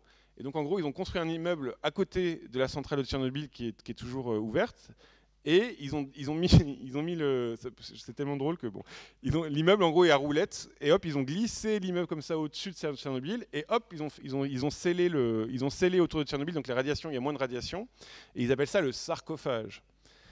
Donc ça a coûté 2 milliards d'euros. Ça a été installé en 2019, donc il n'y a pas longtemps, c'était fini en 2019. Donc moi je suis allé à Tchernobyl pour visiter cet endroit parce que justement ça m'intéressait de visiter des endroits de catastrophe qu'on a bien rangés, voilà. Et le côté supraliminaire de cette usine, enfin de ce truc-là, c'est que c'est garanti 100 ans. Donc c'est garanti 100 ans alors que la centrale de Tchernobyl est irradiée pour 48 000 ans. Voilà. Et donc ça c'est quand même intéressant de voir le rapport de la catastrophe. Et en plus, vous êtes bien au courant qu'il y a eu des bagarres à côté, quoi. Un peu, pas... Mais en gros, ce qui est intéressant, c'est de se dire qu'on crée un problème sur 48 000 ans en tant qu'humain, et on a des capacités de 100 ans, quoi. Voilà. Alors là, il y a une question qui n'est jamais posée à la télévision, D'ailleurs, le réchauffement climatique est très peu posé à la télévision, mais ça c'est un autre problème. Il y a une question qui n'est jamais posée, c'est combien de temps ça dure le CO2 dans l'atmosphère. On parle tout le temps du fait que le CO2 ça crée l'effet de serre. Donc l'effet de serre c'est quoi? C'est que ça garde la chaleur de la Terre qui ne va pas se répandre dans l'espace, et donc d'un coup la Terre se réchauffe peu à peu comme si on mettait des couvertures les unes sur les autres sur la Terre. Mais combien de temps ça dure le CO2? Combien de temps ça va rester en fait? Est-ce que quelqu'un a une idée? C'est le moment interactif. Ne vous inquiétez pas, personne ne sait jamais, donc je ne vous juge pas, quoi. 50 ans, ok, qui est mieux. Qui dit mieux? Ok. Alors là, je vous montre un document qui est ultra connu, puisque c'est le document de IPCC, ça veut dire GIEC. Donc le GIEC, c'est tous les scientifiques du monde entier qui se sont réunis pour traiter la question. Donc c'est une énorme organisation, c'est que des gens super méga sérieux et tout ça. Et en gros, on peut dire que le CO2 reste dans l'atmosphère 10 000 ans. C'est-à-dire que dans 10 000 ans, il y aura encore 20% du CO2 qu'on est en train de créer. Et c'est vous dire à quel point c'est abyssal le problème qu'on a. C'est-à-dire qu'on est déjà en lien avec des gens dans 10 000 ans. Donc, par exemple, le réchauffement qu'on subit aujourd'hui, c'est un réchauffement qui date aussi de 1850. C'est-à-dire que le CO2 qui était là en 1850, il est toujours dans l'atmosphère. Donc là, au bout de 5, en gros, on va être simple, c'est ils ont défini qu'au bout de 100 ans, il y avait 50% du CO2 qui rentrait dans l'eau et qui sortait dans la stratosphère. Et ensuite, ça baissait peu à peu, mais il reste quand même 20% dans 10 000 ans, quoi. Voilà. Donc c'est pour vous dire à quel point le problème est dingue. Mais je vais passer à autre chose. Parce que là, maintenant, je vais vous montrer des pistes... je suis super en retard, c'est pas grave. Je vous montre des pistes. Donc ça, c'est une exposition que j'ai faite en 2020. Donc j'étais à la Villa Médicis en 2018-2019. J'ai travaillé sur cette question-là, voilà, en sachant que j'allais faire une exposition en 2020. Donc c'était en septembre 2020. On était sous Covid, donc on avait des masques. Et il y avait une canicule en septembre et il faisait 35 degrés à Paris, voilà. Et donc c'était absolument parfait pour mon exposition, donc c'est pour ça que je l'ai appelé l'asphyxie. Donc je suis allé à un niveau assez haut. Et donc, par exemple, comme image que j'essaie de trouver, bah, donc, vous voyez, ça, c'est très grand, vous n'en rendez pas compte, mais ça fait 3 mètres sur 4. Donc, j'ai dessiné en géant, alors aussi par nostalgie, mais aussi parce que ça m'intéressait, comme c'est un lieu qui va disparaître, le Bosco de la Villa Médicis. Et comme j'ai dessiné en fusain, bah, je l'ai aussi dessiné en fait finalement avec du bois brûlé, quoi. Voilà. Et donc la question c'est justement qu'est-ce que je peins. Enfin moi la question que je me pose maintenant c'est qu'est-ce que je suis en train de dessiner qui va disparaître ou pas, quoi. Voilà. Donc ça voilà. Une autre question que je vous montre que je trouve assez drôle, c'est cette série-là, c'est une série que j'ai faite au Canada. J'étais tout pour vous dire que j'ai titré ma conférence La fin du banal parce que j'étais au Canada. En gros, j'avais 3 mois, janvier, février, mars au Canada, il faisait moins 30, c'était pas rigolo. Enfin, j'avais un super studio, j'adorais l'atelier. Et d'un coup, je me suis mis à faire une série très banale, comme ça, au fusain, de spectacles, parce que ce qui m'intéressait, c'est que le spectacle, c'était un... En fait, je me suis rendu compte, en faisant les dessins, que un spectacle, c'est toujours une mise en scène de lumière, c'est-à-dire que c'est des gens autour d'un foyer. Là, dans la situation dans laquelle on est, c'est je suis le foyer et tout le monde se retourne autour de moi. Je suis un peu content, j'aime bien. Mais en gros, n'importe quel spectacle, c'est toujours ça. Et donc, il y a quelque chose de très archaïque comme ça que je trouvais intéressant à mettre en scène. Sauf que j'ai été dépassé par les événements et encore une fois dépassé par la catastrophe parce que, évidemment, dans mon exposition en 2020, les gens voyaient ça avec des larmes aux yeux parce qu'en fait, on n'avait plus le droit, on n'avait plus accès au cinéma, on n'avait plus accès au théâtre et tout ça. Et ça devenait des images de nostalgie complètement folles, quoi. Donc voilà, c'est pour vous dire que même, en gros, la banalité de ce qu'on vit aujourd'hui est peut-être très précaire, quoi. Voilà. D'autant plus qu'on est en guerre en ce moment, mais voilà. Ça, c'était le premier étage où il y avait des peintures, où pareil, j'essayais de mettre en scène ces choses-là. Donc là, ça pourrait être une vision du futur, ou c'est une question une des questions que je me pose beaucoup, c'est encore une fois la question du rapport au réel, des hommes au réel, mais aussi des questions des hommes à la nature. C'est-à-dire, qu'est-ce que c'est que la nature pour les hommes ? Alors, moi, j'ai tendance à penser qu'il n'y a pas de nature. C'est-à-dire que les hommes, il n'y a pas de séparation. Faire nature-culture, c'est un bon système. Par exemple, j'ai beaucoup de mal avec les écologistes qui parlent d'ordre naturel, que la nature a des pensées derrière, il y a des pensées derrière la nature et tout ça. Moi, je crois au chaos, quoi. Voilà. Mais on pourrait se retrouver dans une situation aujourd'hui, donc ça s'appelle le Biodôme à Montréal. C'est en fait un endroit qui est censé être écologique, où ils ont reconstitué des biotopes. Donc ça coûte très cher, c'est un très grand endroit, voilà. Et donc là, ils ont reconstitué le biotope de la jungle, mais comme dehors il fait moins 30 degrés, bah, le monsieur est en doudoune, quoi. Voyez, donc c'est un peu bizarre, c'est un monsieur en doudoune dans la jungle, et évidemment. Moi, ce qui m'intéresse de montrer, c'est à la fois la vitalité de la jungle et puis aussi la manière dont on gère ça, c'est-à-dire qu'il y a une barre de sécurité maticienne, un petit poteau pour pas glisser, enfin voilà, et un écran pour nous protéger de la réalité, parce que d'un coup, on peut voir des informations sur la réalité plutôt que se la prendre dans la tête, quoi. Voilà. Évidemment, le fait de faire cette posture-là, c'est une manière de se la prendre sur la tête. Ouais, de la même manière, c'est un endroit qui existe vraiment. Ils ont reconstitué un bord de mer, comme dans un film de Truman Show, là, où tout est en carton-pâte, voilà. Et donc là, c'est son père et son fils dans un espèce de paysage. Alors ça pourrait être peut-être notre horizon, quoi, un espèce de faux paysage qu'on reconstitue. Et alors je me suis permis de faire un caca blanc pour faire une trace comme ça d'un animal là-dedans, mais voilà. Voilà. Et donc ça, c'est des tableaux qui étaient dans cette exposition où j'essaie. Alors encore une fois, là, j'en suis au tout début. Hein, je vais pas vous mentir. Donc je suis pas totalement convaincu ou j'ai pas encore. Ça n'a pas encore assez décanté, même si ça fait 2 ans. C'est pas. Là, je voulais questionner la passivité de notre rapport à la nature. C'est-à-dire que là, c'est des touristes qui vont visiter un arbre. C'est-à-dire qu'il y a un guide qui visite qui présente l'arbre, voilà. Et on a un rapport à ça. Encore une fois, il y a des protections pour pas toucher les arbres. Enfin bon, voilà, on met pas la main dans la terre, on est assez mal habillé quand même. Ouais. Bon, ça, moi, j'aime beaucoup habiller. Je trouve que c'est un très bon sujet de peinture, les mauvais vêtements, mais voilà. Je vous raconte ça parce que c'est pour les étudiants. C'est intéressant. Là, on dirait une image photographique évidemment, et on pourra en parler si vous voulez du rapport à la photographie. Mais juste pour information, par exemple, le bonhomme avec le t-shirt orange, c'était un pensionnaire de la Villa Médicis, quoi. Donc c'est pour vous dire que là, par exemple, la foule qui est créée dans cet endroit-là, je les ai découpés, morcelés. J'ai fait ma petite composition. Donc tout est faux en fait, quoi. Voilà. Il n'y a pas de, tout est photoshopé. Il n'y a pas de réel au sens où il n'y a pas la vraie image qui dirait la vérité, quoi. Voilà, c'est que de l'artifice. Et ça, c'est quand même aussi une chose que je n'ai pas dite, mais qui m'intéresse dans la peinture, c'est que la peinture, c'est un art qui dit son artifice. Alors peut-être qu'aujourd'hui, on n'est pas assez cultivé par rapport à la photographie, mais la photographie, on peut croire que c'est la réalité, quoi. La peinture, ça dit toujours que c'est fait à la main. Et ça, c'est un sujet qui m'intéresse. Donc là, pareil, c'est des choses de tension que j'essaie de trouver. Donc là, c'est le coucher de soleil avec des couleurs folles à Paris.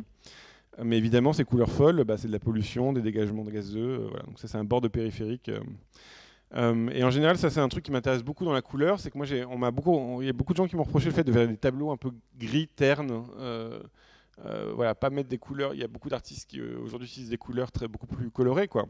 Ouais, je pense à Sylvie.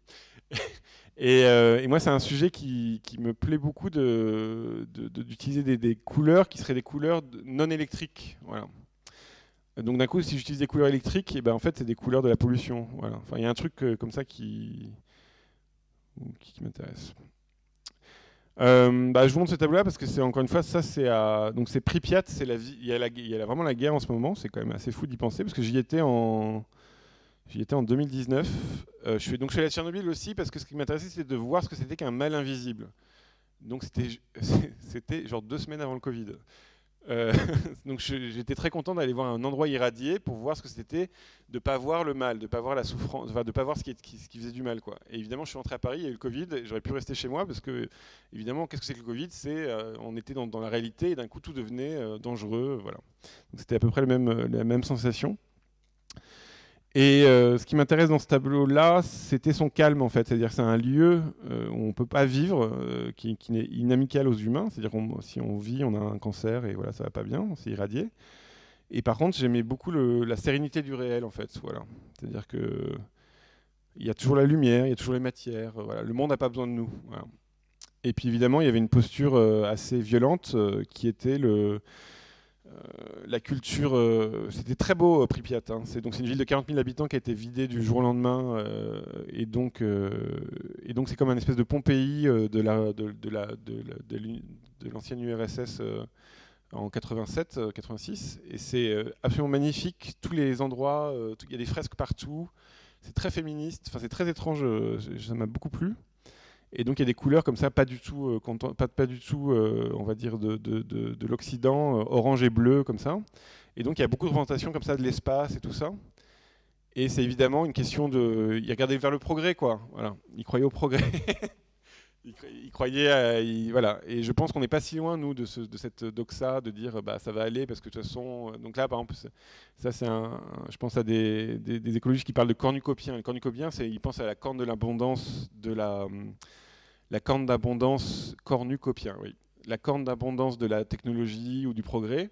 Donc il y a beaucoup de gens qui vous disent que le réchauffement climatique, ça va s'arranger parce qu'on va on va trouver le truc. Là, on l'a pas trouvé encore, mais on va le trouver. Par exemple, l'Allemagne est dépendante à 40% du gaz russe, et s'ils coupent la vanne, l'Allemagne s'effondre, toutes les usines s'arrêtent et tout ça. Mais on va le trouver. Là, donnez-nous 2 minutes, voilà. Et donc c'est cette idée que le progrès va toujours arranger les choses. Et c'est évidemment une idée assez... presque l'histoire humaine ne raconte que le fait que ça ne marche pas. Ce qui est beau, c'est que l'histoire... je reste positif, parce que je pense que l'histoire humaine montre que, quoi qu'il arrive, les humains tiennent. C'est-à-dire que je ne suis pas collapsologue, donc c'est ceux qui pensent que c'est la fin du monde et voilà, on laisse tomber, c'est que je pense qu'on va tenir. Mais par contre, on va avoir ça va secouer, quoi. Voilà. Ça, je vous montre ça parce que voilà, c'est un tableau important pour moi. Donc c'est un tableau où les gens, quand ils venaient dans l'exposition, ils disaient il y a Venise au fond. Enfin, il y a un truc comme ça, un peu chaleureux, parce que là la lumière est un peu verte. Je sais pas comment elle est pour vous, mais en gros c'est Auschwitz. Donc c'est l'entrée du camp d'Auschwitz. Alors pas le camp d'extermination, le camp d'internement. Donc il y a le Arbeitmarfrei, je sais pas si vous le voyez, voilà, qui est placé de manière un peu maligne pour pas qu'on voit tout de suite que c'est ça. Et ce qui m'intéressait encore une fois dans ce truc-là, c'est de prendre Auschwitz comme un objet réel, c'est un objet de peinture. Et là, pour le coup, je trouvais que c'était un objet plastique hyper intéressant parce que, d'une part, moi, j'avais une vision d'Auschwitz complètement grandiloquente par rapport au film, par rapport aux documents. Il y avait tout un espèce de pathos comme ça, et d'un coup, je voyais le monde réel. Et le monde réel, c'était super décevant. C'est-à-dire que ça fait... la grille, elle fait 2,50 m, c'est tout petit, c'est tout étroit. Évidemment, ils n'ont pas mis d'argent dedans. Et donc, c'est tout naze, en fait, c'est tout nul. Et puis après, évidemment, il y a cette cruauté du monde qui est que le monde, ça continue, quoi. Donc le seul pleureur, il va très bien. Et puis évidemment, c'est pas pareil de peindre des petits cailloux à Auschwitz qu'ailleurs, quoi. Voilà. Mais c'était une manière de normaliser le lieu. En gros, je pense que c'est une erreur de normaliser d'avoir des points de catastrophe dans le monde et de normaliser ce lieu comme étant le lieu de la catastrophe. Je pense que ça marche pas. Là, je suis ici. J'ai un iPhone, mon iPhone il a du sang de Ouïghour, c'est obligé. Vous avez des vêtements, ça veut dire qu'on a des vêtements à base de pétrole, on a détruit le monde. C'est-à-dire que partout, le mal il est partout, quoi. Voilà. Et la question c'est comment on va arriver à gérer ça, mais en attendant, là le mal il est partout. Et le mal sera toujours là, hein. C'est pas ça la question. La question c'est de ne pas s'autodétruire, de ne pas être mangé par le paysage. Voilà. C'est un concept que je n'avais pas pensé aussi, c'est dans la peinture romantique, l'homme est face au paysage. Je pense que vous connaissez le tableau de Caspar David Friedrich où il est en haut de la montagne. Voilà, c'est le Wanderer. Il regarde le paysage de loin, quoi. Et là, on a une situation où comment ne pas être mangé par le paysage. Alors, je vous montre ça. Bon, je vais aller. J'ai un peu le temps ou pas ou encore où c'est trop. Comment ? Oui, je vais très vite. Ok, c'est la fin. Hein, vous inquiétez pas. Donc, je vous montre très vite ça. Donc ça typique. Alors ça vient. Ce qui m'intéresse maintenant, c'est que je pars d'histoire de l'art. Donc, je suis désolé d'aller vite. Comme a dit Sylvie, j'aime bien écrire dans un journal qui s'appelle Citizen K. Et donc, par exemple, j'ai écrit sur une peintre qui s'appelle Rosa Bonheur. Donc, c'est une peintre animalière du 19e que j'adore, qui va avoir une exposition au musée d'Orsay là, cette année. Et elle peint notamment des champs. Et dans les champs, il y a plein de petites feuilles, il y a plein de petites vies, il y a plein de petites marguerites et tout ça. Et moi, j'ai vécu 3 ans en Picardie par pauvreté. Et dans mes champs à moi, il n'y avait rien du tout. Et donc d'un coup, ça m'intéressait de faire ce tableau-là, de montrer un champ complètement nitraté, complètement éteint, quoi, en fait, un monde complètement épuisé. Et encore une fois, après avoir fait ce tableau, je me suis rendu compte que c'était un champ de betteraves. La betterave, ça sert à quoi dans l'agriculture française ? Ça sert à faire du sucre.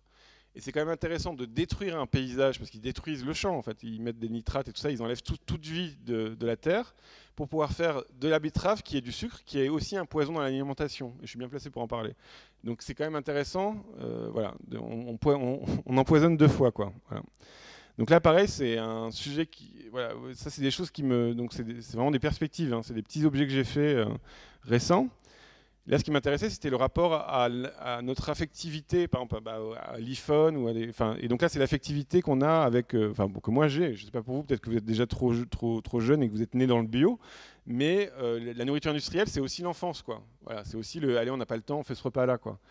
Et donc, évidemment, en peinture, c'est vachement intéressant de le faire parce que d'un coup, je montre la couleur jaune dégueulasse, je montre le steak gris. Enfin voilà, il y a ce truc-là qui se joue à la fois affectif et à la fois, c'est assez obscène en fait comme nourriture. Voilà. Alors j'ai fait exprès de pas trop griller parce que j'aimais bien le jaune des pommes noisettes. Mais... voilà, et donc ça, pour conclure, je conclue, c'est pas mal. Je voulais vous montrer 2 extraits de films qui me posent question aujourd'hui et qui me posent question dans ma peinture. Donc ce premier, ça vient de Mélancolia de Lars von Trier, alors qu'on pourrait dire, c'est évidemment un réalisateur compliqué. Donc ça, dans Mélancolia, en gros, c'est une femme mariée qui sait que c'est la fin du monde et elle est complètement déprimée. Et elle est dans une bibliothèque, et d'un coup, dans la bibliothèque, il y a plein de tableaux, il y a plein de livres de Malevich, voilà, de choses abstraites et tout ça. Et pour elle est dans la fin du monde. C'est-à-dire vraiment, il y a une planète qui va venir détruire la planète. Je ne sais pas si vous avez vu le film.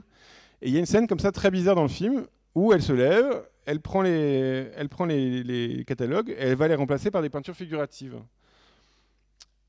Et en fait, moi, je pense que j'étais intéressé par le figuratif pour le tragique, parce que je pense qu'il y a quelque chose... je pense que les gens déprimés s'accrochent au monde, quoi. Voilà. Il n'y a pas besoin d'ailleurs. Au contraire, c'est presque stabilisant, c'est presque structurant d'avoir quelque chose sur lequel se battre qui serait la réalité, quoi. Parce que d'un coup, on sait que c'est du solide.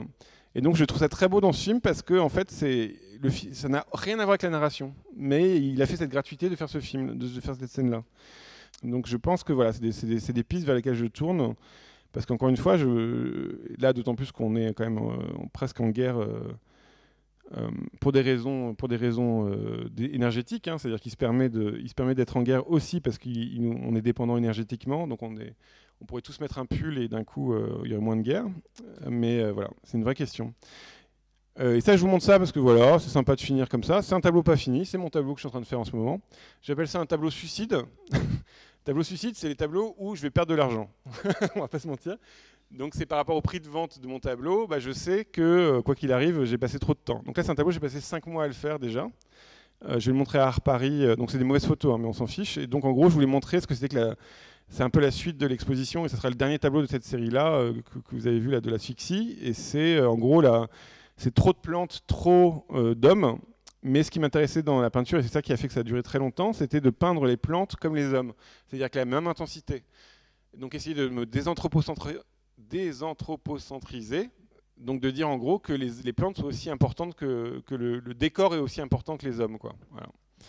Et donc c'était une intensité de travail assez grande parce que justement là les feuilles, il faut les faire vraiment comme des têtes, quoi. Voilà. Et là j'ai pas fini et il me reste un mois, mais je suis ici, donc voilà. Merci beaucoup.